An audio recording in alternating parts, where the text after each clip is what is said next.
Bonjour à tous. En ce moment, vu les douceurs qu'on a, j'en profite pour faire quelques travaux à l'extérieur au potager. Je commence à organiser les zones de culture et là, je vais vous montrer comment j'ai créé une structure pour soit y mettre les tomates, soit faire grimper des choses style des haricots. J'ai encore pas vraiment décidé. Pour ça, je vais utiliser des branches du saule qu'on a taillées pendant l'hiver. On a maintenant trouvé la façon de faire qui nous convient avec cet arbre, c'est-à-dire que toutes les années, on coupe les branches les plus grosses qui font au moins 5 cm de diamètre et on laisse les jeunes qui vont grossir pour l'année d'après.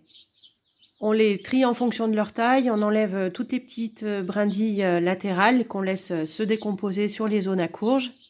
Les plus grosses sections, une fois bien sèches, généralement, on les retaille et elles finissent l'hiver dans le poêle à bois. Mais il y en a certaines qui peuvent avoir des particularités intéressantes, comme celle-ci avec une fourche, qu'on peut utiliser par exemple pour soutenir une branche d'un fruitier qui aurait beaucoup de fruits. Là, pour ce que je veux faire aujourd'hui, je ne vais pas utiliser les branches de l'année qui sont encore vertes et bien souples. Celles-ci, elles pourront certainement m'être utiles plus tard quand j'aurai besoin de faire d'autres structures avec des branches que je puisse plier, faire des arceaux ou des espèces de tressage, un petit peu comme ce que j'avais fait pour les concombres l'année dernière.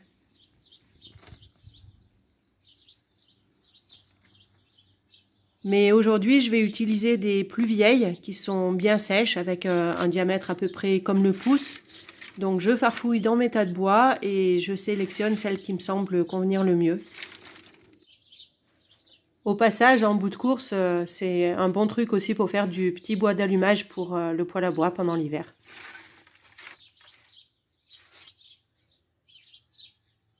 Pour lier les branches entre elles et solidifier la structure, je vais utiliser des fibres d'une plante que je trouve géniale. Je l'ai déjà évoqué dans d'autres vidéos, je crois. C'est le lin de Nouvelle-Zélande. C'est la plante que vous voyez là, qui pousse en touffe avec des feuilles un petit peu piquantes à l'extrémité. Je trouve qu'elle a un côté très esthétique.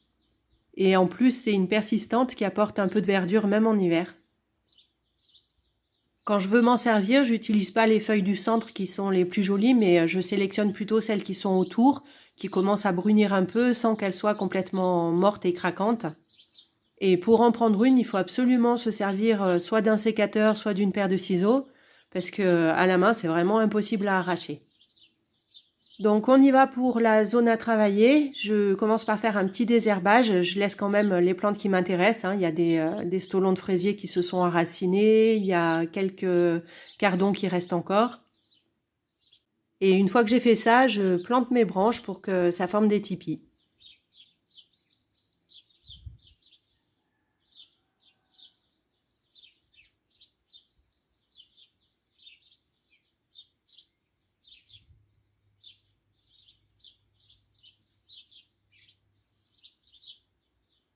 Ensuite, avec la feuille de lin de Nouvelle-Zélande, je crée mes liens qui vont remplacer les ficelles. C'est tout simple, hein. Dans la largeur de la feuille, je crée une petite déchirure avec le doigt pour que ça fasse un lien d'environ 5 mm de large. Ensuite, je tire et dans ce sens-là, ça vient tout seul.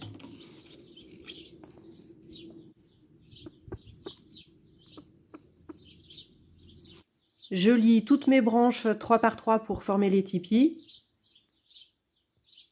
C'est surprenant comme les fibres sont résistantes, on peut faire des nœuds vraiment bien costauds avec.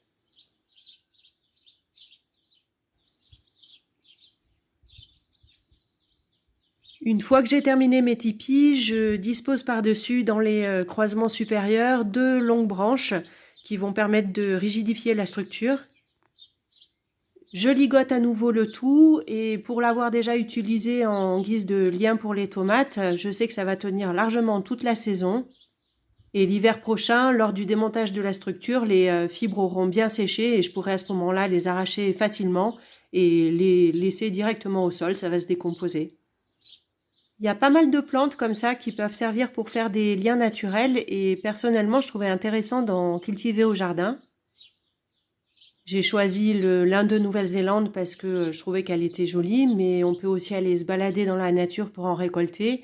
Il y a la clématite sauvage, je crois, qui est pas mal pour faire ça aussi. En tout cas, je trouve que c'est vraiment intéressant d'avoir ce type de plante chez soi. Ça permet d'avoir toujours de la ficelle à disposition.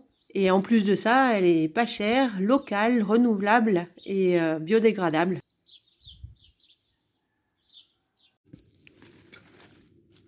Pour finir, je repique les verdures asiatiques qui me restaient encore à engoder, les choux Mizuna et les moutardes indiennes que j'avais semées cet automne au mois d'octobre. Je les mets entre les tuteurs et non pas au pied, comme ça je laisse l'emplacement libre pour y planter plutôt des plantes grimpantes.